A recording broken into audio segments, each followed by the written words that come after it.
Autorickshaw യാത്രകൾ കൂലിത്തർക്കത്തിൽ അവസാനിക്കുന്നതിന് തടയിടാൻ പുതിയ പദ്ധതിയുമായി മോട്ടോർ വാഹന വകുപ്പ്. ഓട്ടോറിക്ഷകളിൽ മീറ്റർ പ്രവർത്തിപ്പിച്ചില്ലെങ്കിൽ സൗജന്യ യാത്ര എന്ന സ്റ്റിക്കർ പതിപ്പിക്കാനുള്ള നീക്കം പ്രതിഷേധത്തെ തുടർന്ന് പിൻവലിച്ചതിനെ തുടർന്നാണ് കൃത്യമായ കൂലി വിശദീകരിക്കുന്ന വീഡിയോ പ്രചാരണവും ഫെയർ ചാർട്ട് പതിക്കലുമായി വകുപ്പ് രംഗത്തെത്തിയിരിക്കുന്നത്.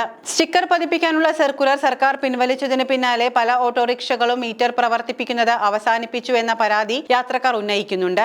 എല്ലാ ഡ്രൈവർമാരും മീറ്റർ പ്രവർത്തിപ്പിക്കണമെന്ന് ഉറപ്പാക്കാനുള്ള സംവിധാനമാണ് ആദ്യം നടപ്പിലാക്കേണ്ടതെന്ന് യാത്രക്കാർ പറയുന്നു. അതിനായാണ് ഓട്ടോകളിൽ കൂലി നിരക്ക് പതിപ്പിക്കാനുള്ള തീരുമാനം വന്നിരിക്കുന്നത്. ഓട്ടോകളിലെ കൂലി നിരക്ക് ഇപ്രകാരമാണ്. മിനിമം കൂലി 30 രൂപ, സഞ്ചരിക്കാവുന്ന ദൂരം 1.5 കിലോമീറ്റർ. ഈ 1.5 കിലോമീറ്ററിന് ശേഷം ഓടുന്ന ഓരോ കിലോമീറ്ററിനും 15 രൂപ അധികമായി നൽകേണ്ടി വരും. ഒരു വശത്തേക്ക് മാത്രം യാത്ര ചെയ്താൽ മീറ്റർ കൂലിയോടൊപ്പം മിനിമം കൂലി കുറച്ചുള്ള തുകയുടെ 50% അധികമായി നൽകണം. ഇനി യാത്ര രാത്രി 10 മുതൽ പുലർച്ചെ 5 മണി വരെ ആണെങ്കിൽ മീറ്റർ അനുസരിച്ചുള്ള കൂലിയുടെ 50% അധികമായി നൽകണം. വെയിറ്റിംഗ് ചാർജിനെ കുറിച്ചും കൃത്യമായി പറയുന്നുണ്ട്. ഓരോ 15 മിനിറ്റിനും 10 രൂപയാണ് വെയിറ്റിംഗ് ചാർജ്. ഒരു ദിവസം പരമാവധി 250 രൂപയാണ് നൽകേണ്ടത്. ഇങ്ങനെയാണ് കൂലി നിരക്ക് വരുന്നത്. റോട്ടറി ക്ലബ്ബുകളുടെ സഹായത്തോടെ ഓട്ടോറിക്ഷകളിൽ ഫെയർ ചാർട്ട് പതിപ്പിക്കാനുള്ള ഒരുക്കങ്ങൾ നടക്കുകയാണ്. മീറ്റർ പ്രവർത്തിപ്പിക്കാതെ ഓടുന്ന ഓട്ടോറിക്ഷകൾക്കെതിരെ നടപടിയുണ്ടാകും. ഓട്ടോറിക്ഷകൾ മീറ്റർ ഇടാതെ സർവീസ് നടത്തുന്നത് തടയിടാൻ മീറ്റർ ഇടാതെയാണ് ഓടിക്കുന്നതെങ്കിൽ യാത്രക്കാർക്ക് പണം നൽകേണ്ട എന്ന് കാണിക്കുന്ന സ്റ്റിക്കർ ഓട്ടോകളിൽ പതിപ്പിക്കാനായിരുന്നു മോട്ടോർ വാഹന വകുപ്പിന്റെ ആദ്യത്തെ തീരുമാനം. ഇത് സംബന്ധിച്ച ഉത്തരവ് പുറത്തിറക്കാനിരിക്കെയാണ് പ്രതിഷേധത്തെ തുടർന്ന് അത് മാറ്റിവെച്ചത്.